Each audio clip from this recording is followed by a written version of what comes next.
Yes. Now, good morning, beloveds. If it gets noisy in here, the kittens have the zoomies. I assume because it's like in the 30s. And so right now they're destroying a box. And apparently my neighbors are having yard work done. Like, it's in the 30s. Why are we doing yard work? Okay. But here we are. All right. So we are doing your spiritual power. But first, let's do the housekeeping. All the housekeeping is me reminding you that we are Creative Life Spiritual Center. Website is creativelife.org. Constant contact email, info@creativelife.org. You email that, you get one email a week unless something unusual happens. The weather is, because usually it's the weather that causes that extra email. And it tells you what's going on for the week and the month. The hot links are hot. So if it says click here now, it means it'll take you right to the information or the person that can help you get it. It's a blind CC. Nobody's going to get your email from us. So very important point there. And then let's see. Oh, social media. I only mention it from the standpoint of we do not monetize the social media. We don't want to deal with the ads any more than you do. So what we ask you to do instead is to like, subscribe, follow based on which platform you are on, and then engage with the individual posts. So react to the post, comment on the post, share the post. It bumps us in the algorithms. More people see our stuff, which is the goal in the end. So it's a free and easy way that you can support the center. All it costs you is a click. All right. Now what are you digging at? I tell you, they have lost their mind. Okay. Sorry, Dante. Dante is distracting me. So, your spiritual power is a collection. It says right down here. An inspirational collection. Or, as Reverend Norm would call it, it's a library. It is a library of Ernest Holmes' works that were collected together because they weren't readily available other places. We are working through living without fear. And the cool thing about Living Without Fear is it's actually a collection of his early Science of Mind magazine articles. So they're written in a different tone. They're written with a different voice. It actually sounds like he's talking directly to you. So we are in part 3, which I glanced at when I got in and then promptly forgot. The practical use of Science of Mind. That's what we're in. And so, in the practical use of Science of Mind, our title today is The Technique of Science of Mind. Because he referenced it in the article we read yesterday. The technique. So today, he's actually going to tell us what that technique is. It's not a short one, and I'm running a little bit behind, so I am going to attempt to do less commentary, but no promises. Okay, so the technique of Science of Mind. A spiritual mind treatment is an act of the mind consciously conceiving the presence of some desired good, which one has not before experienced. The principle involved is based on the theory that we are surrounded by a universal law, a creative medium which is receptive to our thought and acts upon it automatically in an intelligent manner. Consequently, a treatment is the formulating of our thought in such a way as to bring the attention of the mind to the realization of the harmony or health, of happiness or success, depending on the result desired.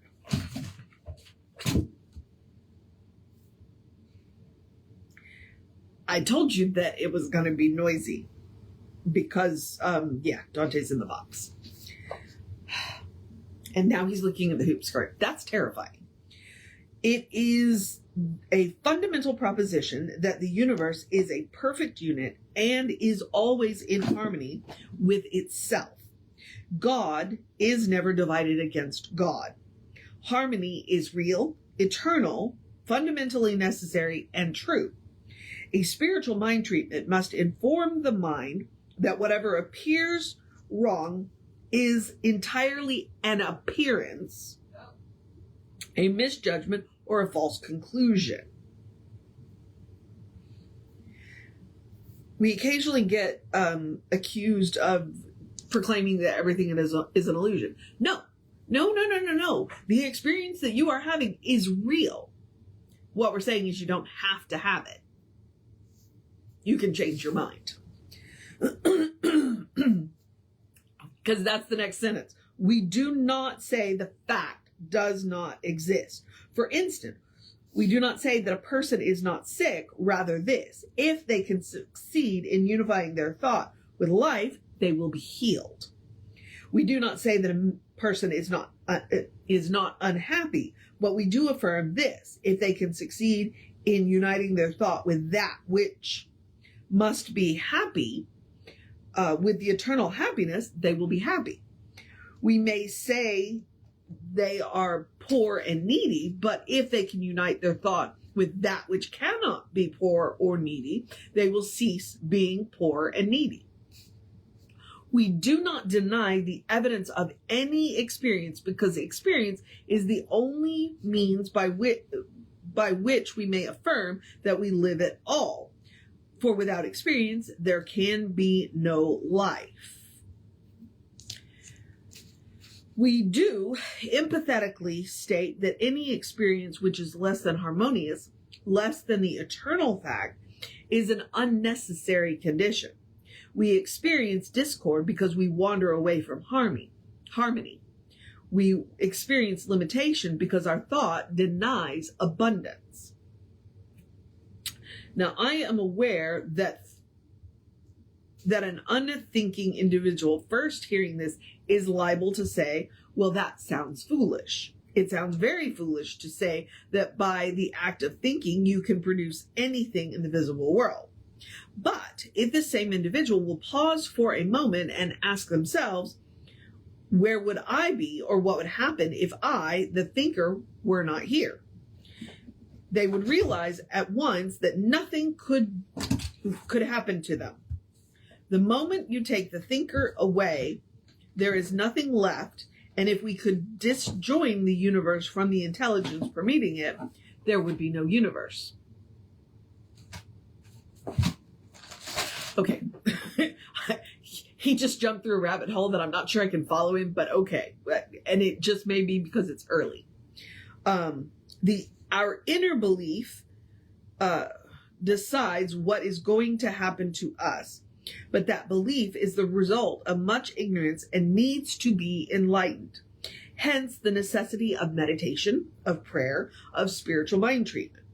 A prayer or spiritual mind treatment is a conscious, definite centering of thought on some desire, uniting this desire with the ultimate reality, causing the mind to perceive that this universal reality is forming itself through a pattern of thought or desire. Oh. Okay. Causing. Simple. Oh. Sorry. I'm trying not to sneeze because sneezes can get weird. All right. We should not deny ourselves the right to do this. And if we subject ourselves to the necessary conditions, we will prove it. The right mental conceptions are these. The universe is a perfect unit. Life is one. At the root, all is one. It is many in the objective world because unity or oneness manifests in multiplicity, differentiating itself in variety. I want to keep that, okay? It is many in the objective world because unity or oneness manifests in multiplicity, differentiating itself in variety, because the world would be boring otherwise.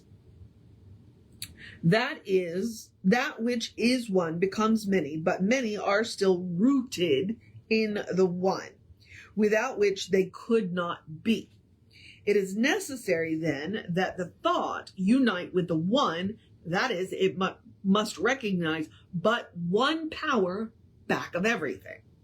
Since there is but one power back of everything, whatever exists is this power in some form, whether we call it good or bad. Hence, we are healed by the very law which makes us sick. If we believe that everything wrong is wrong, everything will appear wrong, and the law will see to it that everywhere we turn, things will be wrong. If we can bring our consciousness to a place where everything is conceived as fundamentally good, and we perceive only harmony, we shall ultimately experience only that which is harmonious. Each lives unto themselves and unto the unity behind all things. So that sentence right there reminds me of, I'm taking an Emma, it's kind of like a book study class. And we just did chapter 4, and Emma was talking about the reason why we experience a mix of good and bad is because we believe in a mix of good and bad. And to the degree that we believe in the mixture, that's what we experience. So what Ernest is saying is the same thing. He's just on one end of the other. If you believe everything's wrong, that's what you're going to experience, because that's what you're looking for. If you believe everything is fundamentally good, then that's what you're going to see, because what you're looking for is the good. It doesn't mean bad things don't happen. It just means that you are more focused on the good, and so you see more of it. The world is what it is, and everybody around us believes in a mix. So what I attempt to do every day is believe a little bit more in the good. Every day, a little bit more in the good. And so I'm trying to move my ticker this way to the good. And so that's my goal every day, is to believe a little bit more in the good, a little bit more in the good, until eventually I'm doing what he says and I believe it's all good. So I'm trying to unmix my thoughts. Okay. All right. It is necessary that we recognize the unity, harmony, and power back of all things, and then state that it is operative wherever and on whatever our thought rests. That is what treatment does. A treatment thus becomes a spiritual entity equipped with volition, propulsion, action, and a complete knowledge of how to manifest itself. No one knows why this is so, but it is so.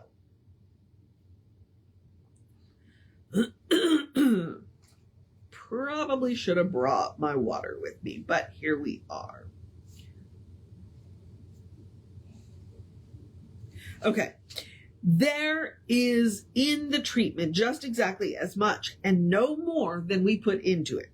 I do not mean put into it by force or will or by any compulsion, but by absolute conviction, by positive affirmation, by complete acceptance, and by true receptivity. The treatment is the nucleus, the seed, the idea around which the energies of spirit play.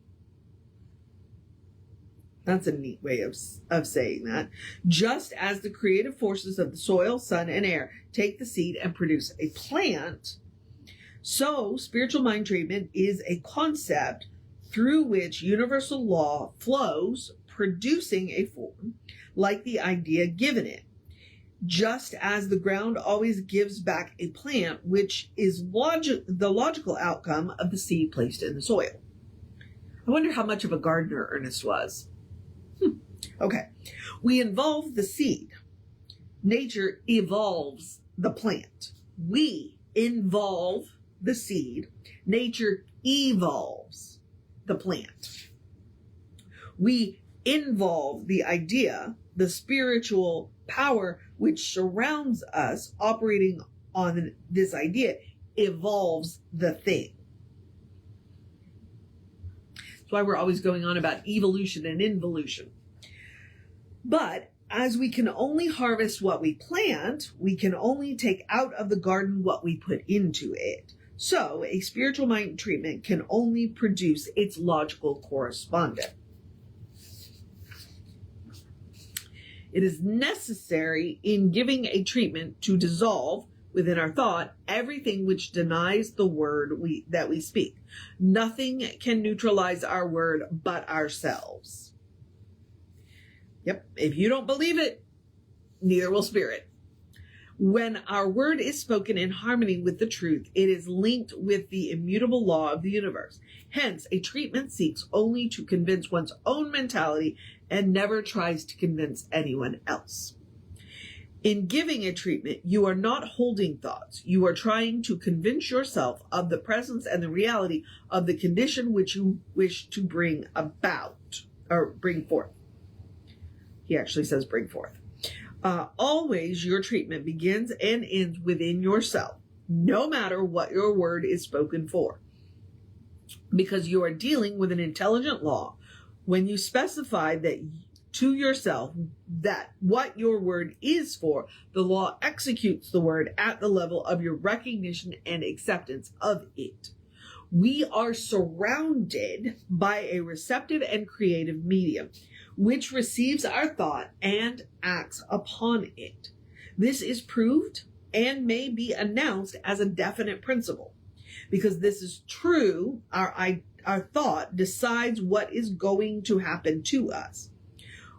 Were we ever so religious, ever so desirous of doing right, and should still think destructively, we would be subject to destruction. The law is an unfeeling thing, just as is the law of electricity, which will just as quickly electrocute a saint as a criminal, because it neither knows nor cares about saints or criminals. The law says this: here I am. You can never get away from me. Okay, Ernest. Here I am. You can never get away from me. As a person thinketh in their heart, so are they.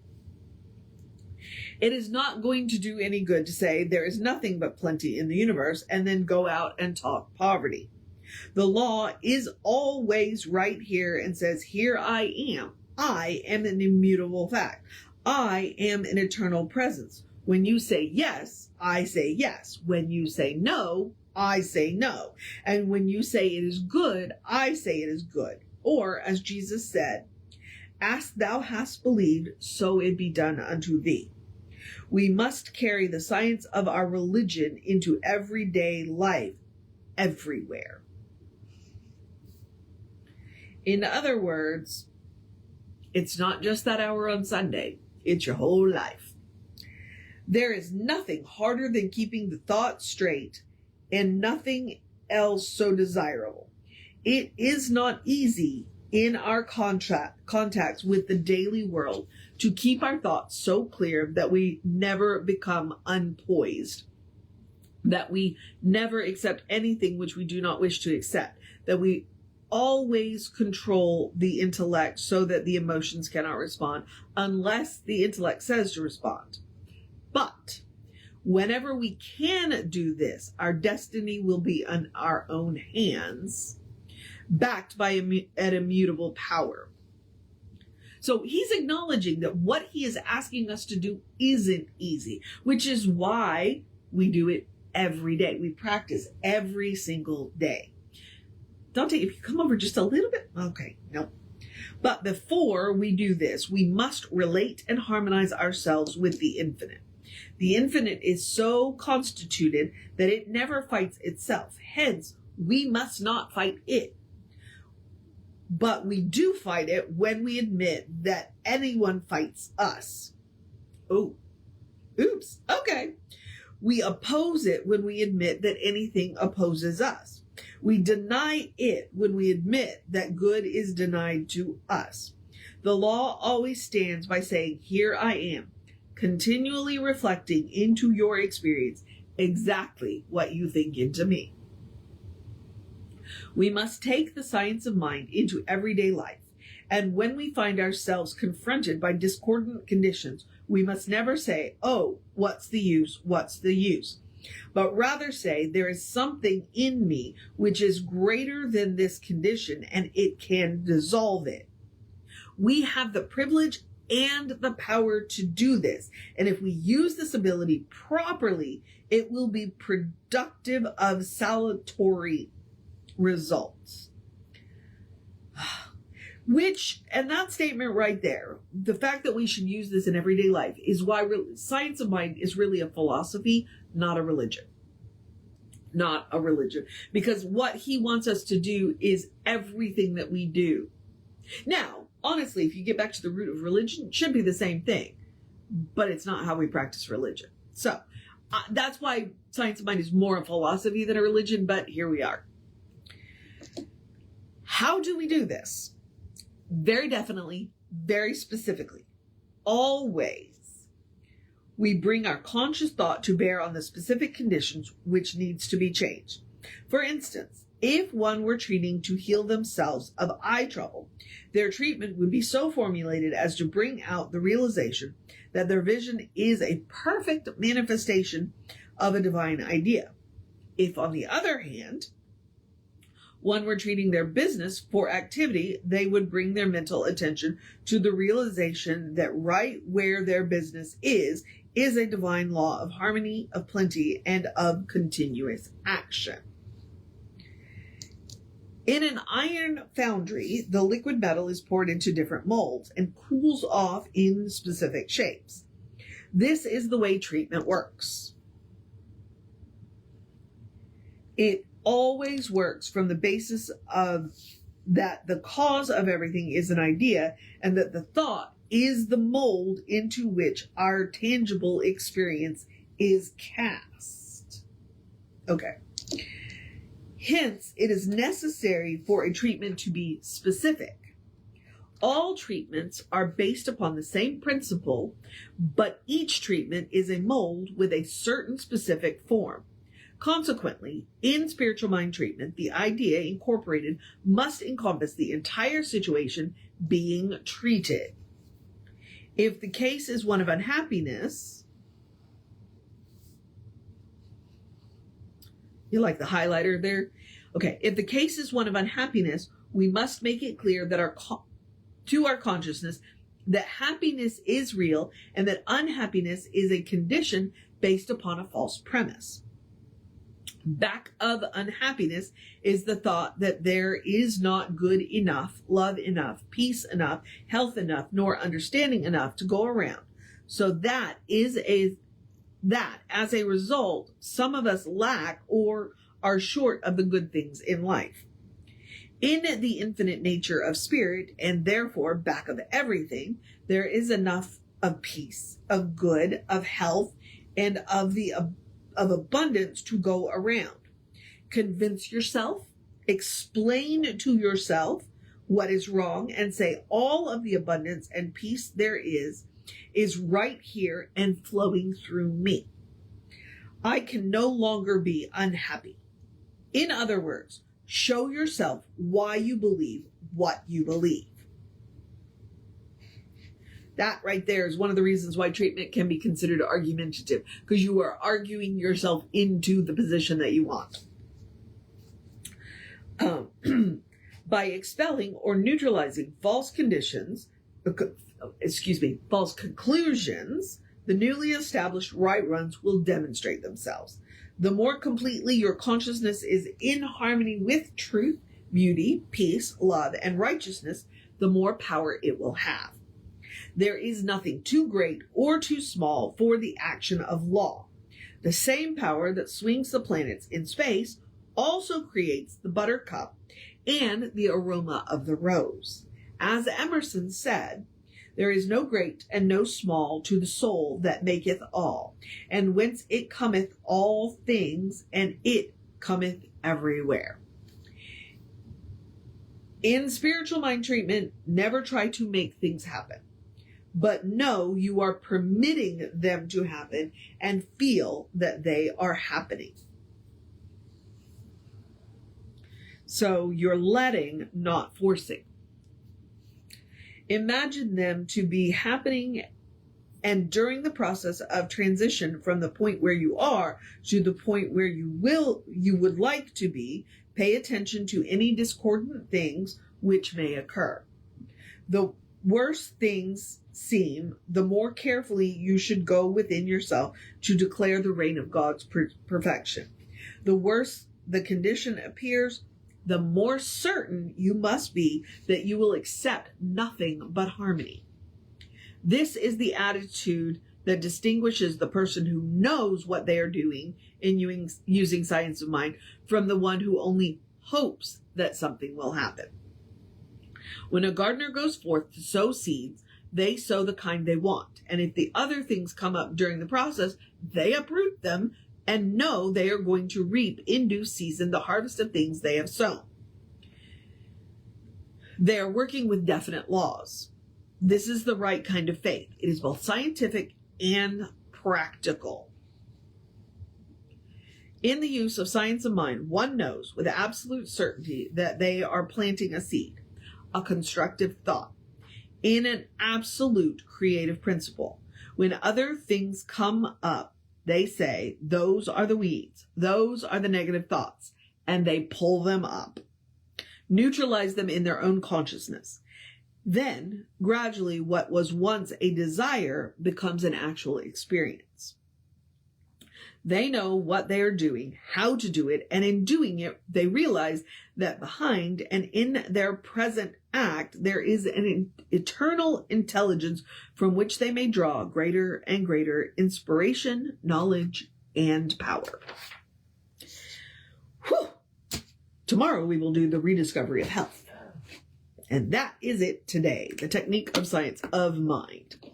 I do wonder about Ernest being how much of a gardener he was. Ooh, yep, gotta wrap this up. So, I'm going to encourage you to have a great day, wondrous day, a fantastic day, a magical day, an enchanted day, wonderful day, awesome day, an amazing day. Hey, it's my birthday, so a happy birthday if you share this birthday or any other day that you're watching this. If it happens to be your birthday, happy birthday. Drink plenty of water day, cuddle your fur babies day, a go dance in the sunshine day, a bundle up, it's a little cool out there day, a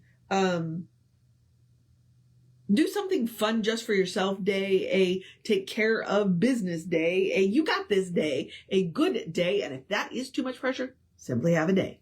You are enough just as you are. You are a brilliant light, you are a beloved expression of the divine, a brilliant light, a divine spark, spirit in motion, God in action, a beautiful masterpiece, and a work in progress at the same time, at the same pace, at your own pace. And as Reverend Jesse likes to say, you are godly. All right. So explore the truth of your being. Get to know who the divine knows you to be, because the divine knows you to be good. And from there, anything is possible. Anything at all. All right. Reverend David should be on around 5 p.m. with you. I will be back with you around 9-ish tomorrow. Take care of yourself. Know that you are loved. I will see you.